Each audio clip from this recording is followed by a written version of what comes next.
Vamos a Filipenses capítulo 4, por favor. Vamos a continuar con la serie que iniciamos hace un tiempo atrás ya de esta preciosa carta donde podemos conocer más del corazón de un hombre entregado completamente a la obra, de un hombre realmente llamado por el Señor para hacer una tarea extraordinaria. Yo digo, siempre Pablo es el hombre que más se parece a Cristo en las Escrituras. Es evidente esto en cada una de las cosas que él dice, la manera en que expresa también su amor incondicional a estas personas, aprendiendo del amor de Dios que fue derramado en su corazón. En el capítulo 4, ya llegando como a la parte final de la carta, él dice en el versículo 1, así que hermanos míos, amados y deseados, gozo y corona mía, estad así firmes en el Señor, amados. Ruego a Evodia y a Síntique que sean de un mismo sentir en el Señor. Asimismo te ruego también a ti, compañero fiel, que ayudes a estas que combatieron juntamente conmigo en el Evangelio, con Clemente también y los demás colaboradores míos, cuyos nombres están en el libro de la vida. Regocijaos en el Señor siempre. Otra vez digo, regocijaos.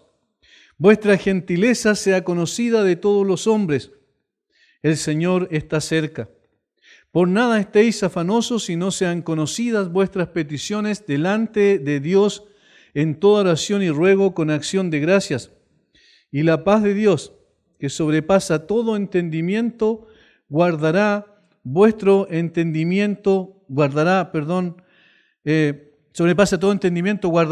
corazones y vuestros pensamientos en Cristo Jesús.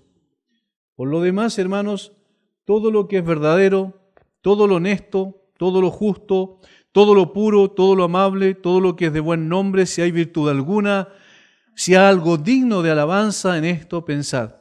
Lo que aprendisteis y recibisteis y oísteis y visteis en mí, esto haced y el Dios de paz estará con vosotros. Hasta aquí hemos visto la experiencia personal de Pablo en relación a su comunión con el Señor Jesucristo, a su amor extraordinario hacia el Señor Jesucristo en el capítulo 3, además de poder mostrar también los diferentes peligros que tenía, que se cernían sobre la iglesia en el capítulo 3, versículo 2, luego en el capítulo 3, versículos 18 y 19. Pablo, por medio de su ejemplo, enseña la mejor manera de vencer ante la amenaza de falsos maestros y falsos creyentes. Amar a Cristo por sobre todas las cosas nos libra de caer en el engaño y la seducción de aquellos legalistas que quieren imponer sus propios criterios en el seno de la iglesia, como lo que aparece en el capítulo 3, versículo 2, y que Pablo llama perros, malos obreros, mutiladores del cuerpo, refiriéndose evidentemente a judaizantes que llegaron allí, que decían que no solo había que creer en Cristo, sino también había que circuncidarse para poder agradar a Dios. Por otro lado, también Pablo denuncia a aquellos libertinos, a aquellos que deseaban imponer también su propio estilo de vida o forma de vida o estilo de cristianismo, ahí en el versículo 18 y 19, donde está hablando no de judíos necesariamente, sino de gentiles, es decir, no judíos que como dice posteriormente Pedro y también Judas en sus respectivas cartas, convierten en libertinaje la gracia de Dios. No la entiendan y por eso piensan que se puede ser creyente y se puede seguir viviendo según el mundo, satisfaciendo sus deseos sensuales, viviendo conforme a su propio criterio. Pablo dice que amar a Cristo, entregarse completamente a Él, colocar en su mente y en su corazón la meta de parecerse cada vez más a Cristo, esto libra al creyente y a la iglesia en general de poder ser seducido, ya sea por los legalistas o por los libertinos del versículo 18 y 19. Pablo reta a los hermanos aquí en el sentido de darles un reto, ¿cierto? No un regaño, sino de poner delante de ellos un desafío de alcanzar la meta en la carrera cristiana más allá de los obstáculos que encontraran. La meta tiene que estar en sus mentes y corazones siempre, lo que dice Pablo en los versículos 12 en adelante del capítulo 3. Prosigo a la meta, al supremo llamamiento de Dios en Cristo Jesús. Así también todo creyente tiene que tener este deseo, ese anhelo en su corazón de poder buscar, amar, anhelar la justicia, el camino de Cristo, ser transformado para parecerse más a este maravilloso Señor que entregó su vida por los creyentes, por aquellos que Él venía a salvar. ¿Por qué? Porque nosotros, dice Pablo, los creyentes genuinos son ciudadanos del cielo. Por tanto, su mente, sus objetivos y sus esfuerzos deben estar en otro reino, en otro sistema de cosas. Eso lo dicen los versículos 20 y 21 del capítulo 3. Allí esperan, desde allí, desde ese lugar, esperan al Señor Jesucristo que transformará, dice Pablo, sus cuerpos corruptibles en incorruptibles, llegando a ser semejantes a Él. Eso es lo último que aparece ahí en el versículo 21. Esta esperanza que tienen debe llevarles a tener una actitud consecuente con su fe, a parecerse más a Cristo. Y comenzando el capítulo 4, Pablo expresa todo su cariño y amor sincero por los creyentes de esta iglesia que estaba en el centro de su corazón. Seguramente la iglesia que más amaba a Pablo, porque a ninguna otra iglesia le escribe de esta manera, a ninguna otra iglesia le dice lo que dice aquí en la carta a los Filipenses, como hemos visto en los 3 capítulos anteriores. Pablo expresaba el afecto por medio de la reiteración, que aquí se ve de palabras que dejan al descubierto su corazón. Notemos, por ejemplo, versículo 1, así que, hermanos míos amados, eso es lo primero que él dice. Esta frase expresa el interés genuino de Pablo por aquellos que el Señor, por su gracia, le había concedido.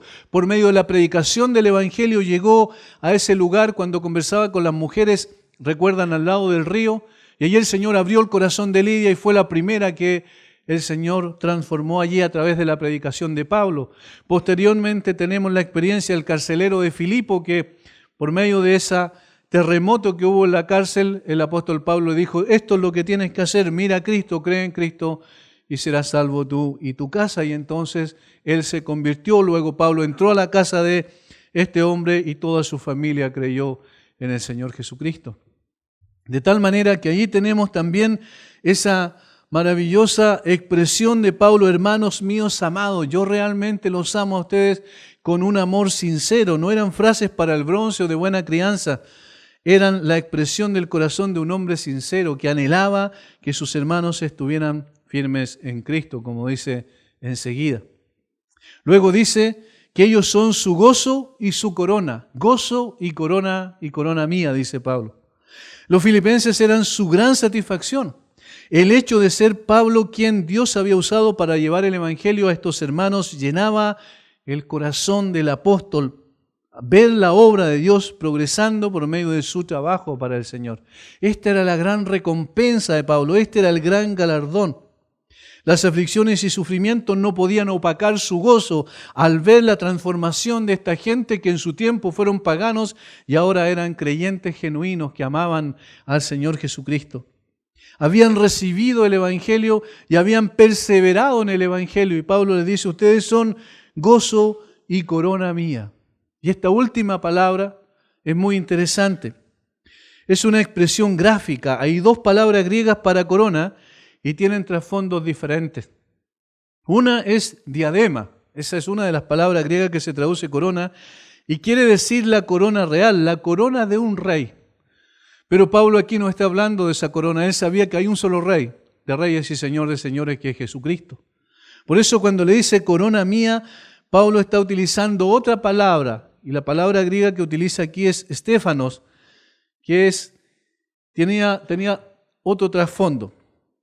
Primero era la corona que recibía el atleta vencedor en los Juegos Deportivos griegos.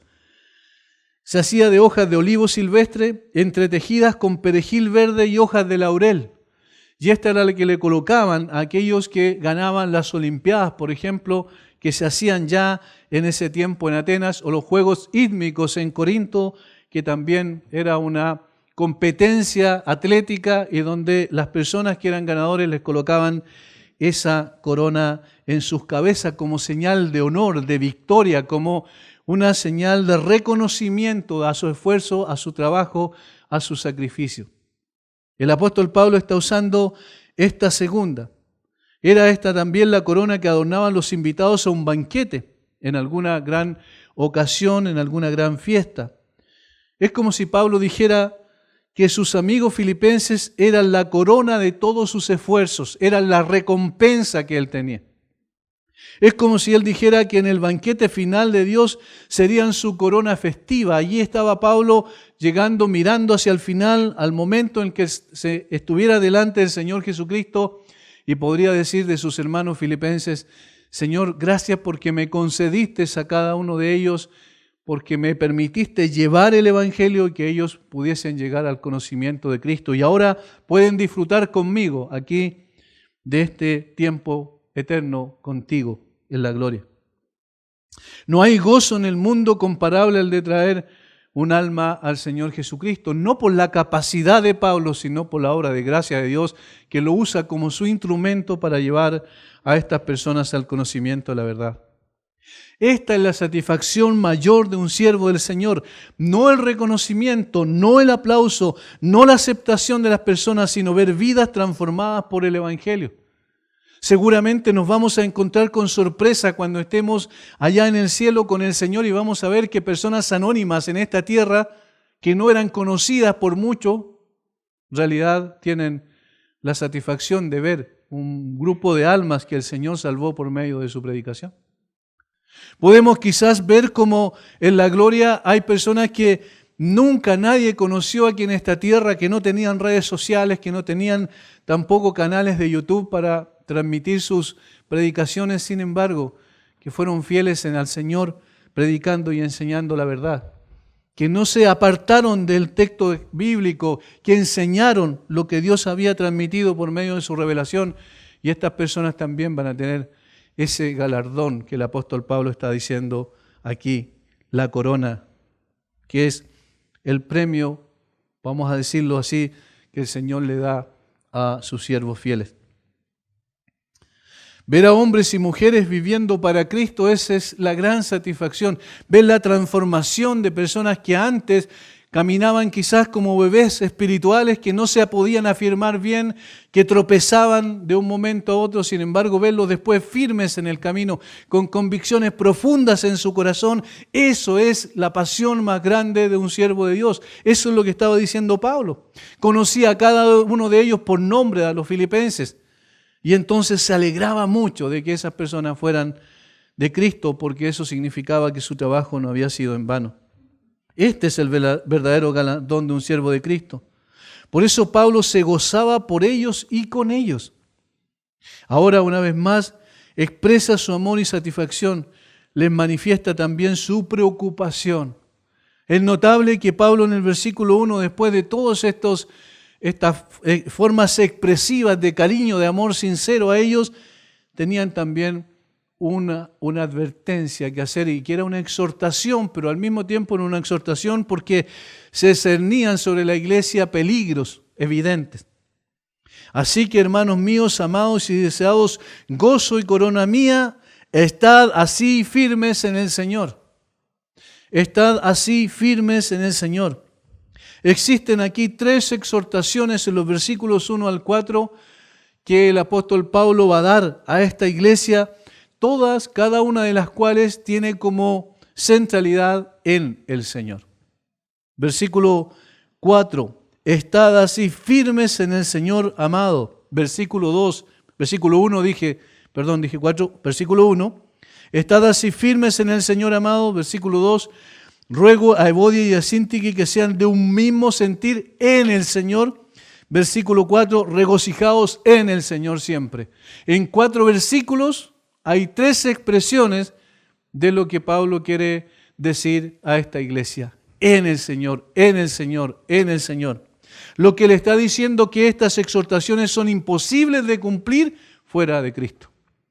Tal como dice el mismo Señor Jesucristo, separado de mí, nada podéis hacer. Y Pablo está diciendo aquí, no son sus fuerzas las que le van a dar la capacidad de poder cumplir con esta exhortación, sino que es el hecho de estar aferrados al Señor, porque es el poder del Señor y no es su capacidad la que les permite luchar contra las acechanzas y los peligros que venían sobre la iglesia.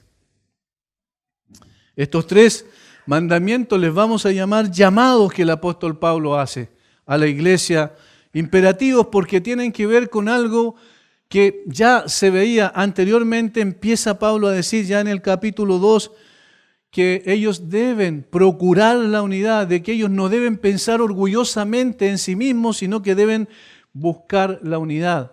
También dice en el capítulo 2 que ellos, el capítulo 1 digo al final, casi versículo 27, que ellos deben procurar estar firmes en la fe, en el evangelio que un día habían recibido. Y esto es lo primero que vamos a ver. El llamado a permanecer firmes en el Señor, versículo 1. Estad así firmes en el Señor, amados. Este es un imperativo que da por sentado los peligros que la iglesia enfrentaría o estaba ya enfrentando, tanto de afuera como desde adentro. La palabra que usa Pablo para mantenerse firme es la que se usaría de un soldado que tuviera que resistir el fragor de la batalla cuando el enemigo se lanzara sobre él. Es decir, era una expresión que se usaba para un soldado que estaba en batalla presentando defensa cuando un enemigo se le lanzara sobre él. Permanece firme, que no tomen tu lugar, que no tomen ese lugar estratégico que el enemigo va a querer tomar. Permanece firme, resiste en esa posición. Ese es el sentido de la palabra. Nuestra única seguridad frente a la tentación no está en nosotros. Nuestra única seguridad frente al ataque del enemigo no está en nuestras capacidades, no está en nuestra inteligencia, no está en nuestra sabiduría, no está tampoco en la fortaleza que nosotros podamos tener.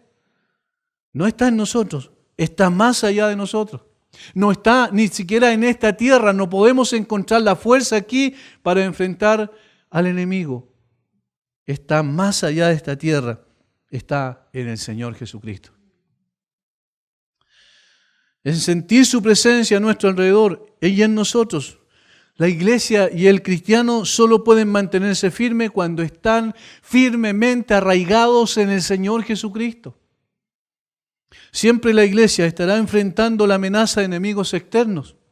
Por esta razón, Pablo les advirtió en el capítulo 2, versículos 27 al 28, solamente que os comportéis como es digno del Evangelio de Cristo, para que, o sea que vaya a veros o que esté ausente, oiga de vosotros que estáis firmes en un mismo espíritu, combatiendo unánimes por la fe del Evangelio, y en nada intimidados por los que se oponen, que para ellos ciertamente es indicio de perdición, mas para vosotros de salvación, y esto de Dios. Oiga de vosotros que estáis firmes en un mismo espíritu. Allí Pablo está hablando de enemigos externos, ahí está hablando de personas que estaban amenazando a la iglesia, pero desde fuera, que eran fácilmente identificables. Por eso dice, no tengan miedos de los que se oponen, para nada. Estén firmes en sus convicciones que el Señor ha puesto en sus corazones por medio de lo que Pablo había transmitido de este evangelio glorioso que ellos habían recibido. Ahora, no solo hay enemigos externos, también hay enemigos internos. Y en el capítulo 3, versículo 2 dice, guardaos de los perros, guardaos de los malos obreros, guardaos de los mutiladores del cuerpo. Eran estos judaizantes que seguían a Pablo por todos lados y que se manifiestan claramente en Galacia, quizás donde lograron el mayor avance de su herejía, porque allí Pablo habla fuerte contra los gálatas porque ellos habían sido seducidos por estos judaizantes que los estaban desviando de la fe. Y aquí también estaban presentes. Ellos enfatizaban el legalismo, el cumplir la ley de Moisés, de los cuales la circuncisión era una marca evidente, externa en el cuerpo que exigían para ser aceptados por el Señor.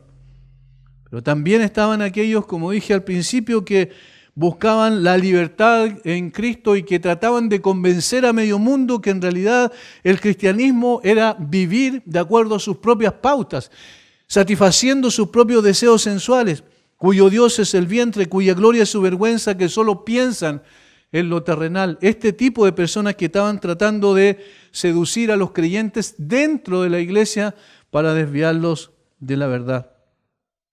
Los dos grupos anteriores, estos grupos externos que atacaban a la iglesia, estos grupos internos que atacaban a la iglesia, eran enemigos declarados del Evangelio.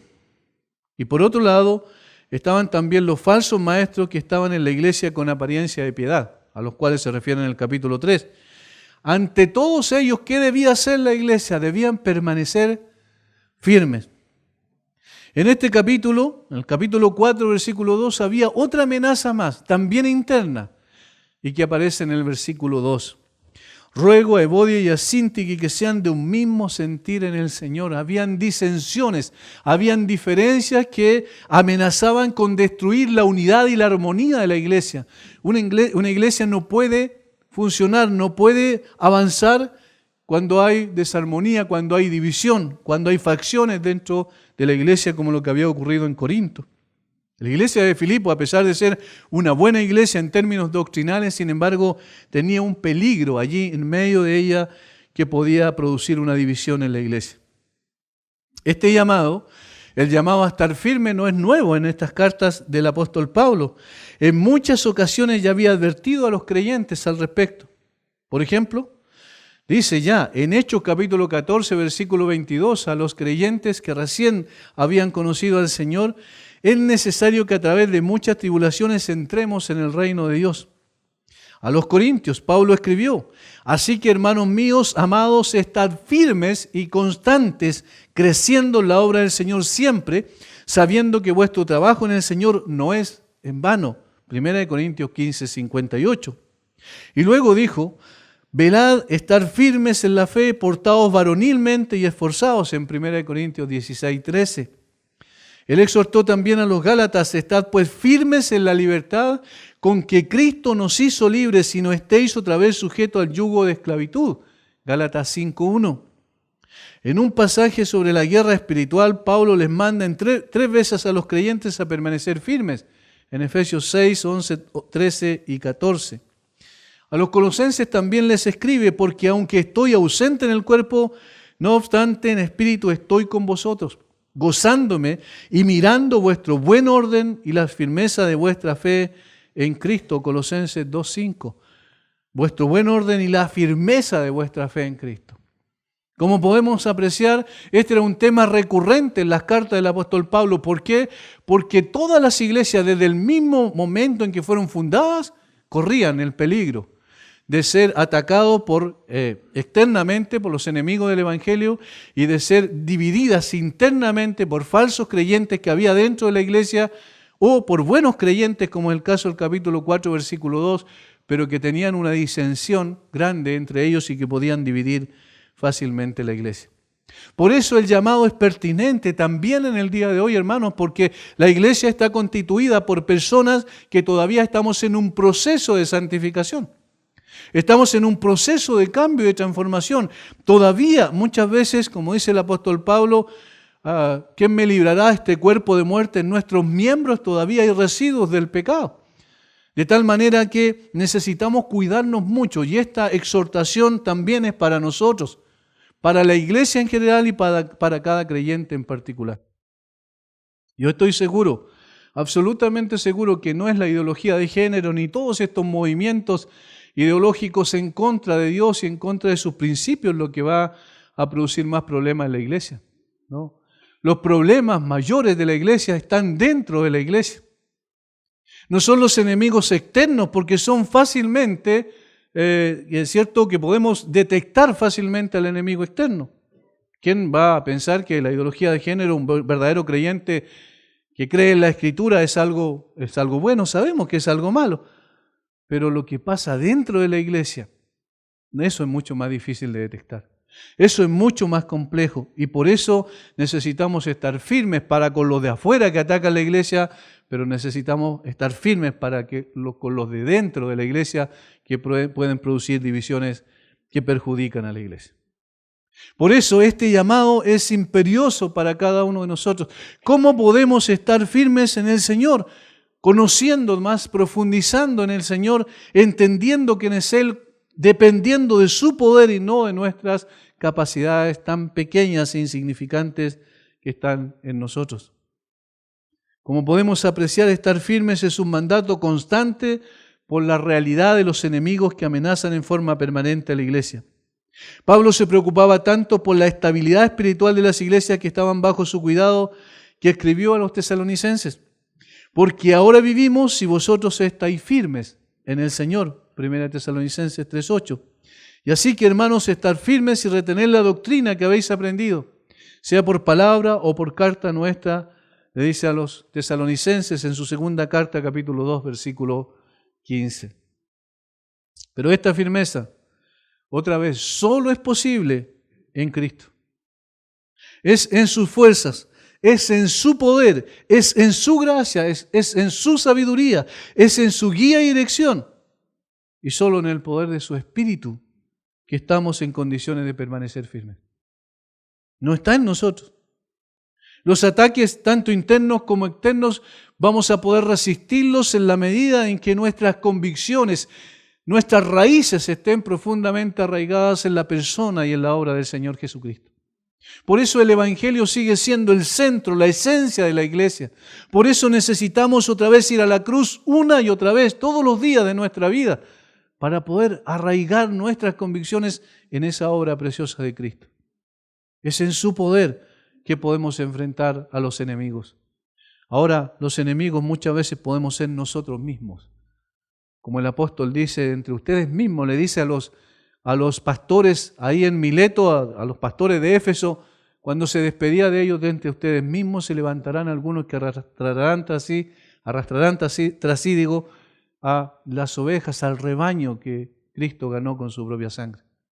Nosotros mismos somos un peligro posible, potencial dentro de la iglesia, si no estamos arraigados profundamente en Cristo.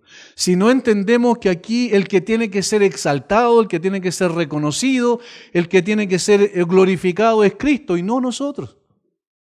Si no entendemos que es su palabra la que tiene que guiar la vida de la iglesia y no nuestras propias apreciaciones de lo bueno y de lo malo. Si no entendemos que es el Señor, a través de lo que Él ha revelado en su palabra y a través de la guía de su Espíritu, el que tiene que gobernar su iglesia, no nosotros. Cuando ocurre eso, cuando estamos arraigados firmemente en Él y entonces dejamos que Cristo gobierne su iglesia, entonces estamos en el camino correcto. Allí podemos decir, podemos enfrentar cualquier amenaza. La iglesia permanece porque Cristo la sostiene. En el día de hoy tuvimos una terrible noticia de lo que pasó en los Estados Unidos, esa matanza de ese hombre que entró. No sé cuál será la motivación del corazón de esas personas, entrar a una iglesia y disparar simplemente para matar a aquellos creyentes que estaban allí reunidos. Una pequeña iglesia bautista del sur. Nosotros decimos, bueno, esas son las amenazas que la iglesia está teniendo sobre sí, pero hermanos, esa no es la amenaza mayor, a pesar de lo terrible que es este acto barbárico de esta gente.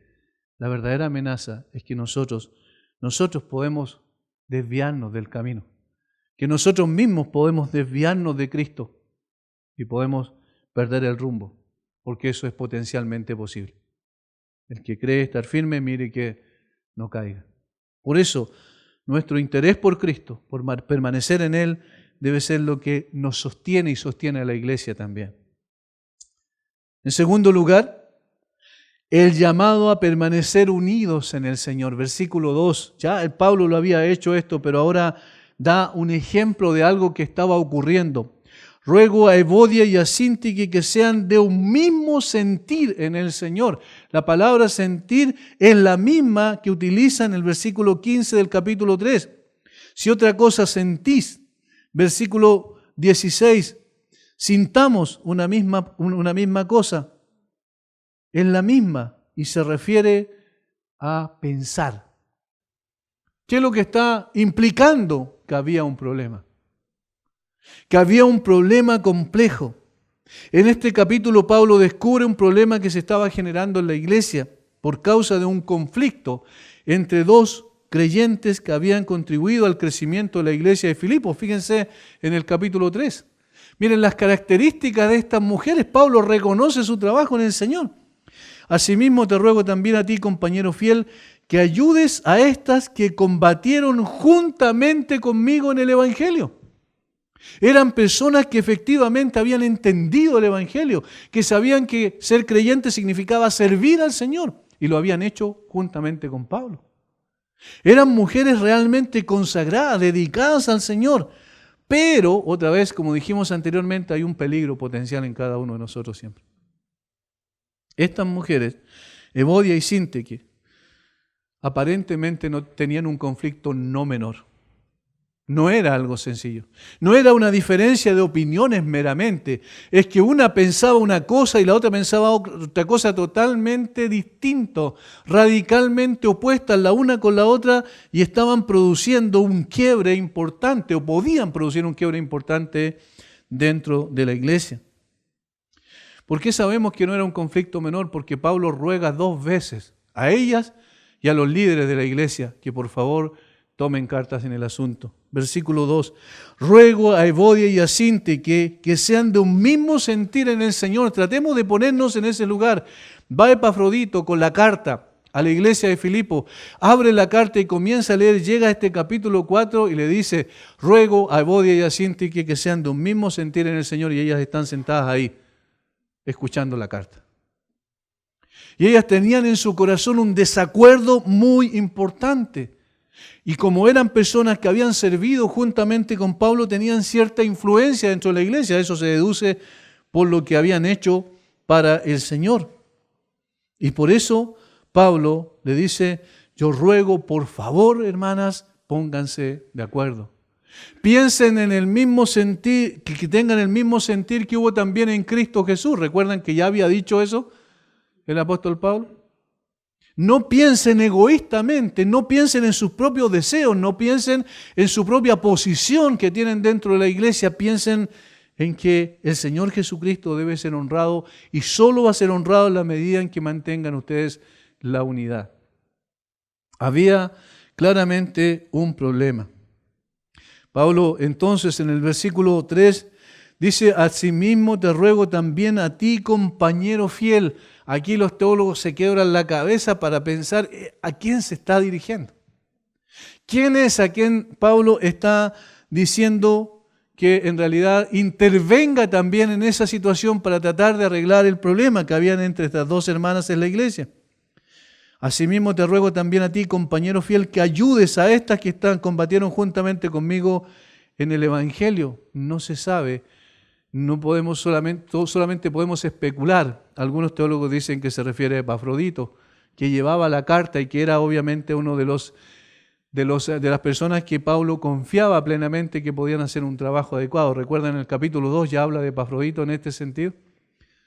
Pero es especulación. Lo importante es que se refiere seguramente a un líder de la iglesia que podía y que debía intervenir para intentar solucionar el problema. Ahora, ¿cómo se podría solucionar el problema?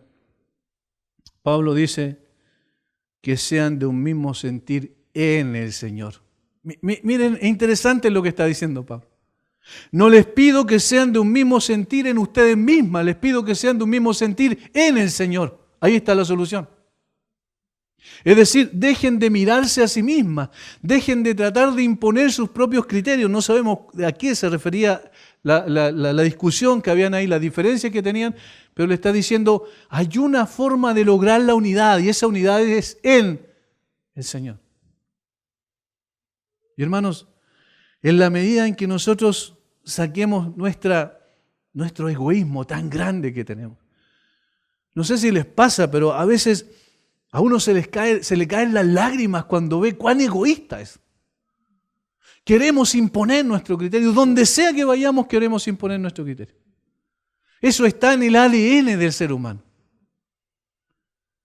Y la verdad es que justamente eso es lo que tiene que cambiar en nosotros. Si nosotros pensamos, no, pero yo he crecido mucho en el Señor, todavía tienes que crecer más. Si nosotros pensamos, no, ya llegué a un cierto nivel espiritual, no, nosotros todavía estamos recién rasguñando, ¿cierto?, la superficie de lo que significa ser un creyente. ¿Cuál es el objetivo final? Morir a nosotros mismos.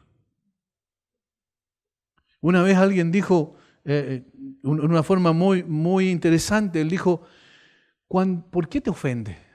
Cuando alguien te dice algo, ¿por qué te ofende? Porque todavía tú estás demasiado vivo.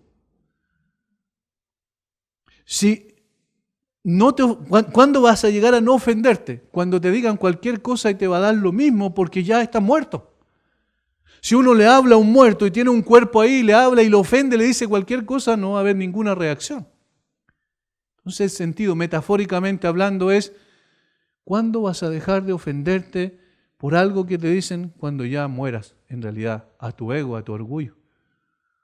Había un problema claro ahí entre estas hermanas y Pablo está diciendo, no, la única forma de solucionarlo es que ustedes piensen como el Señor Jesucristo. Haya pues en vosotros este pensar, este sentir que hubo también en Cristo Jesús.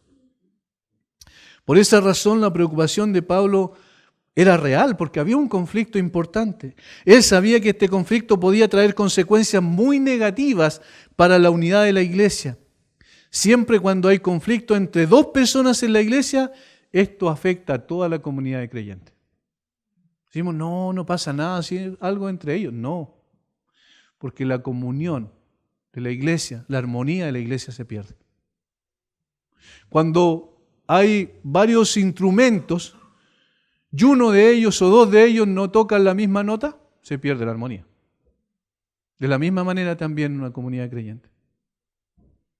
Hermanos, no es tan simple.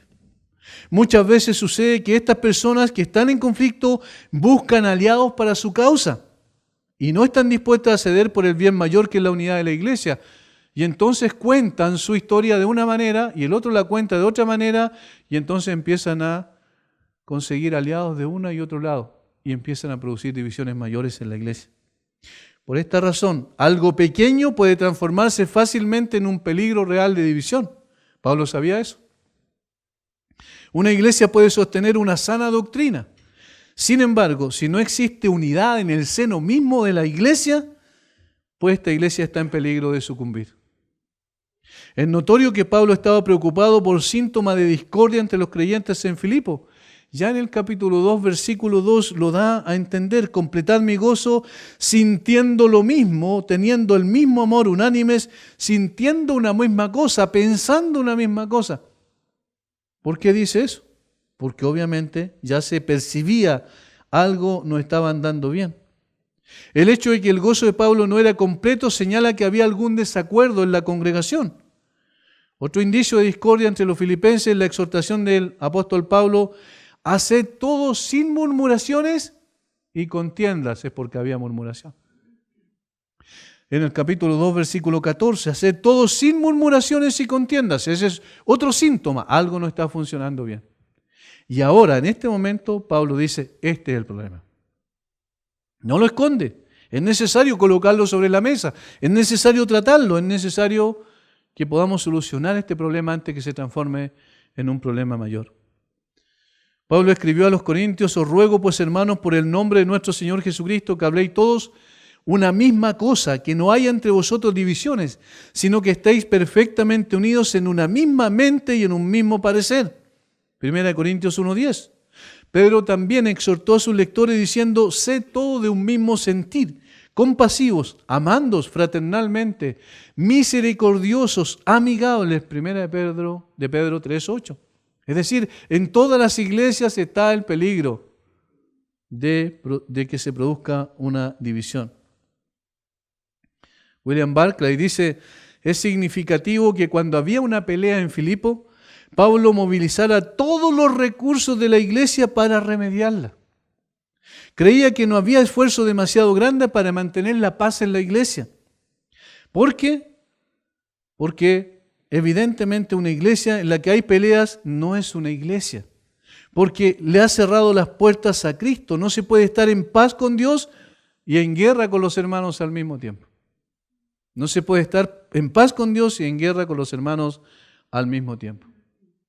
La unidad de la iglesia debe estar siempre por sobre nuestras opiniones personales.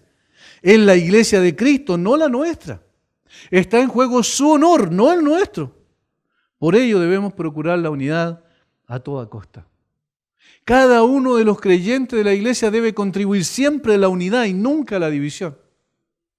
Si hay alguien que tiene un disgusto con otra persona y va donde usted y le dice ciertas cosas, no le escuche. Vaya y dígale, ve donde la persona y habla con ella. Allí usted evita la posibilidad de una división. Porque si usted se coloca del lado de esta persona porque es su amigo, de esta persona porque le simpatiza más, usted va a estar contribuyendo a un problema de desunión en la iglesia. Y cada uno de nosotros somos llamados a contribuir a la unidad de la iglesia. Por eso es un llamado a la unidad.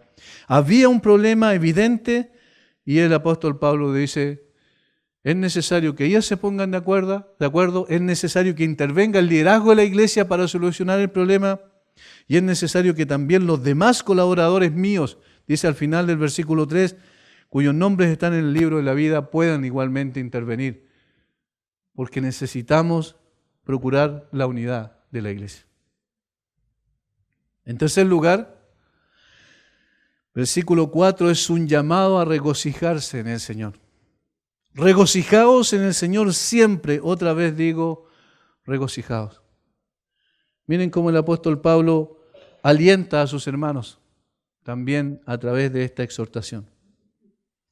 El gozo es una expresión un tanto extraña para las personas. ¿Cómo puede ser posible que alguien, en este caso Pablo, pueda mandar a los creyentes de Filipo a regocijarse? ¿Es posible? Algunos piensan, ¿es posible dar una orden para producir una emoción, un sentimiento como este?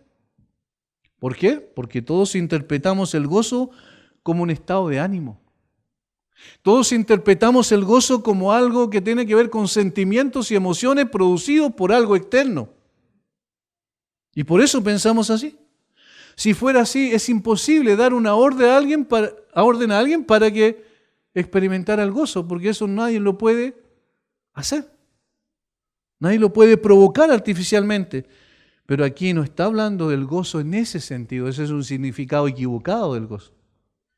Pablo escribía, ¿recuerdan de dónde? Desde una cárcel. No desde un palacio en condiciones de bienestar y prosperidad material. No podríamos decir, Pablo le resultó todo bien y por eso está tan contento y se regocija, porque en realidad, si alguien lo hubiese visto, estaba atado a un guardia las 24 horas del día, que le cambiaban cada 6 horas, ¿recuerdan? Y no era eso un motivo de gozo. Alguien dice, ¿cómo puede gozarse? Bueno, miramos a Pablo en la cárcel en Filipo, ¿recuerdan? Con Silas, después de recibir 39 azotes, después de ser puesto en el cepo allí, y Pablo estaba cantando. ¿Cómo podía experimentar eso? ¿Es posible? Por eso es que en realidad una mala interpretación del gozo nos puede llevar a una distorsión de lo que significa en la práctica, en la vivencia. El gozo no es una emoción provocada por el éxito o el logro de cosas materiales, sociales o profesionales. No es eso. Esa es una alegría pasajera y circunstancial. ¿Alguien se alegra porque logró un objetivo? Por supuesto, eso es adecuado. Pero esa es una alegría. El gozo del que habla la Biblia es totalmente diferente. El gozo del creyente es una profunda confianza en que Dios controla todas las circunstancias y preordena todas las cosas para el cumplimiento de sus justos propósitos. Esa es una definición de gozo. Repito, el gozo del creyente es una profunda confianza en que Dios controla todas las circunstancias y preordena todas las cosas para el cumplimiento de sus justos propósitos. Ese es el gozo. Es una confianza total y absoluta de que el Señor Jesucristo tiene el control total de las circunstancias. Por eso podemos experimentar gozo. No tiene nada que ver con nosotros, no tiene nada que ver con las circunstancias. Tiene que ver con el hecho de saber que tenemos un Dios soberano en el cual hemos confiado. Y que ese Dios soberano dice, de esta manera yo quiero que andes por este camino, por este sendero. Y cuando ese camino es estrecho, nosotros decimos, no sé por qué estoy aquí, pero confío que esto va a redundar en el honor y en la gloria de tu nombre. Ahí se puede experimentar gozo. Por eso es que Pablo, en el capítulo 1, versículo 12, dice, quiero que sepáis, hermanos, que las cosas que me han sucedido han redundado más bien para el progreso del Evangelio. Todo lo malo que yo he pasado, las injusticias, el hecho que me hayan traído a Roma o que yo haya apelado a Roma finalmente porque me querían entregar a los judíos, todo lo que ha ocurrido es producto del plan soberano de mi Señor a quien sirvo. Y estoy aquí y he notado que el progreso del Evangelio ha sido notable gracias a que el Señor me puso en la cárcel. Eso es el gozo. Y por eso Pablo dice, regocijaos en el Señor. ¿Cuándo? Siempre. ¿Cómo se puede tener gozo siempre? De esa manera. Confiando en que Dios es un Dios soberano que guía todo conforme a sus propósitos justos y buenos. De tal manera que todo lo que nos pase, por tanto, es bueno, porque contribuye a la gloria de Dios y a la edificación de nosotros. Recuerden lo que le dice a los romanos, a los que aman a Dios, todas las cosas les ayudan a bien. Todas las cosas les ayudan a bien. La muerte de un ser querido, ¿sí? También me ayuda a bien. ¿Cómo? No puede ser. Claro, porque interpretamos nosotros el gozo de una manera distinta. Pero cuando lo vemos bíblicamente decimos, sí, eso me ha servido. Quizás ya no me doy ni cuenta en el momento.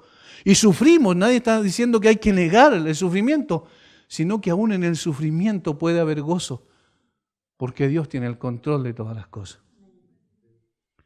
Este gozo es en el Señor, ¿por qué? Porque Dios es la fuente del gozo. Dios es la fuente del gozo. De tal manera que el conocimiento de Dios determina nuestro grado de gozo, no las circunstancias, y esto es interesante. Hermano, nuestro conocimiento del Señor es lo que determina el grado de gozo que vamos a tener. ¿Cómo empieza el libro de los Salmos? Con una bienaventuranza. En el Salmo 1 dice, bienaventurado el varón que no anduvo en consejo de malos, ni estuvo en camino de pecadores, ni en silla de escarnecedores se ha sentado, sino que en la ley de Jehová está su delicia. Ahí está la fuente de su gozo. En la ley de Jehová está su delicia, y en su ley medita de día y de noche. Será como árbol plantado junto a corrientes de agua que da su fruto en su tiempo y su hoja no cae, y todo lo que hace prosperará. ¿Por qué? Porque se deleita en Dios. Deleítate a sí mismo en Jehová y Él te concederá las peticiones de tu corazón. Salmo 37. Deleítate, disfruta de Dios. ¿Y cómo yo voy a disfrutar de Dios? Tengo que conocerlo más profundamente. John MacArthur dice, el gozo del creyente fluye del conocimiento de Dios, de recitar una y otra vez y cantar acerca de la naturaleza y atributos de Dios. El conocimiento que tenía el apóstol del carácter y los propósitos de Dios era tan profundo que aún el sufrimiento por causa de Jesucristo era para él motivo de gozo. Por eso, regocijaos en el Señor, no en sus circunstancias, en el Señor. Por eso, queridos hermanos, el conocimiento del carácter de Dios es tan importante. Entre mejor conozcamos a Dios, aumentará nuestro grado de gozo. La teología correcta deriva en satisfacción plena. Es decir, en la medida en que conocemos más a Dios, más vamos a disfrutar de Él.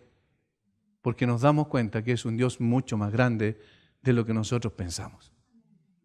Alguien dijo en una ocasión, pastor, yo antes sufría mucho más, quizás estaba sufriendo los mismos problemas y ahora estoy quizás con más problemas, pero antes mi Dios era así y ahora mi Dios es el Dios de la Biblia, grande, Él controla todo y eso me da fuerzas para seguir adelante.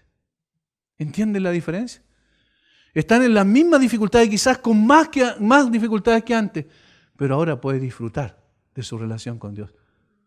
Eso es lo importante. Los creyentes se regocijaban al contemplar la redención en Dios. Primera de Samuel 2:1, nosotros cantamos, Ana oró y dijo, mi corazón se regocija en Jehová, mi poder se exalta en Jehová. Mi boca se ensanchó sobre mis enemigos por cuanto me alegré en tu salvación. ¡Qué maravilla! Nosotros celebramos la cena del Señor recién. Eso es recordar la redención de nuestra alma. Hermanos, podemos disfrutar de eso. Eso no nos será quitado jamás. Luego el Salmo 13, versículo 5, David afirmó confiado, el Rey se alegra en tu poder, oh Jehová, y en tu salvación. ¿Cómo se goza? Dijo David. En el Salmo 71, 23, el salmista exclamó gozoso, mis labios se alegrarán cuando cante a ti, mi alma, la cual redimiste. Podemos gozarnos en la salvación una y otra vez todos los días de nuestra vida. El secreto de la felicidad no depende de cosas ni lugares, sino siempre de personas, y en este caso de la persona más gloriosa que ha pisado esta tierra y que murió en la cruz por nosotros y resucitó poderosamente entre los muertos, nuestro Señor Jesucristo. Aquel que no está en esa persona, ¿cómo va a poder experimentar el gozo? Nada puede compensar su ausencia. El cristiano está en el Señor, el más maravilloso de los amigos. Nada puede separar al cristiano de su presencia. Así es que nada puede arrebatarle el gozo. Nada, absolutamente nada. Por eso regocijaos en el Señor siempre. Hermanos, en un mundo triste, en un mundo de angustia, en un mundo negro, en un mundo inmoral como el que estamos viviendo, el creyente puede regocijarse igual en el Señor. Porque las circunstancias no determinan su gozo. Carlos Spurgeon dijo: me da gusto que no sepamos de qué se trataba este pleito, refiriéndose al pleito entre Bodia y Syntyche. Me siento agradecido por ser ignorante de tales asuntos. Pero como una cura a los desacuerdos, el apóstol dice: regocijaos en el Señor siempre. Las personas que son felices, especialmente los que están gozosos en el Señor, no son aptas para ofender o recibir ofensas. Sus mentes están tan dulcemente ocupadas con las cosas de lo alto que no son fácilmente distraídos por los pequeños problemas que surgen naturalmente entre criaturas tan imperfectas como nosotros. El gozo en el Señor es la cura de toda discordia. El gozo en el Señor es la cura de toda discordia. Queridos hermanos, tenemos la fuente del gozo morando en nosotros. Jesucristo, el Hijo eterno de Dios, en la persona de su Santo Espíritu. Dijo, es necesario que yo me vaya, pero cuando yo me vaya enviaré a otro Consolador que está con vosotros y estará en vosotros. El Espíritu Santo mora en nosotros. Tenemos la fuente del gozo dentro de nosotros ahora. No dejemos que nuestro orgullo nos impida disfrutar de nuestro bendito Señor todos los días de nuestra vida. Y contribuyamos con ello a la unidad de la iglesia y a permanecer firmes en Cristo frente a las amenazas que se cienden sobre la iglesia. Estar firmes, procuren la unidad y regocíjense en el Señor siempre. Cristo es nuestra fuente de gozo, es nuestra ancla firme y fiel, y Cristo también es el que nos llama a una unidad, porque somos parte del cuerpo de Cristo, y el cuerpo de Cristo no puede estar dividido. Vamos a orar. Padre, gracias. Gracias por tu bendita palabra. Gracias porque no son nuestras conjeturas, Señor. No es sabiduría humana, es tu palabra gloriosa, que nos enseña no solo cuál es el camino, sino que nos da la fuerza para poder permanecer en ese camino. Gracias porque estando en Cristo lo tenemos absolutamente todo y no necesitamos nada más. Gracias porque podemos perder todos nuestros bienes, Señor, en esta tierra y podemos aún perder la vida, pero no perderemos jamás ese gozo eterno que está en nuestros corazones. Señor, gracias porque entendemos que los peligros que vienen sobre la iglesia no se acabarán de la noche a la mañana y perdurarán hasta el momento en que tú lleves a tu iglesia a tu presencia. Pero nosotros estamos confiando en ti. Tú eres el soberano Señor que nos ha elegido, que ha enviado a su Hijo a morir por nosotros. Y eres, Señor, que nos da la fuerza para permanecer en ti. Somos débiles, somos frágiles, Señor, imperfectos. Sin embargo, confiamos en un Dios perfecto, glorioso, que nos llevará aún más allá de la muerte. Bendice a mis hermanos, Señor. Fortalece la fe de aquel que está débil. Sustenta, Señor, sus corazones con tu gracia y que tu gracia sea derramada en los corazones de quienes no te conocen. Porque allí en Cristo, solo en Cristo, encontrarán el verdadero gozo para sus almas. Gracias por este tiempo. Oramos en el nombre de Jesús. Amén.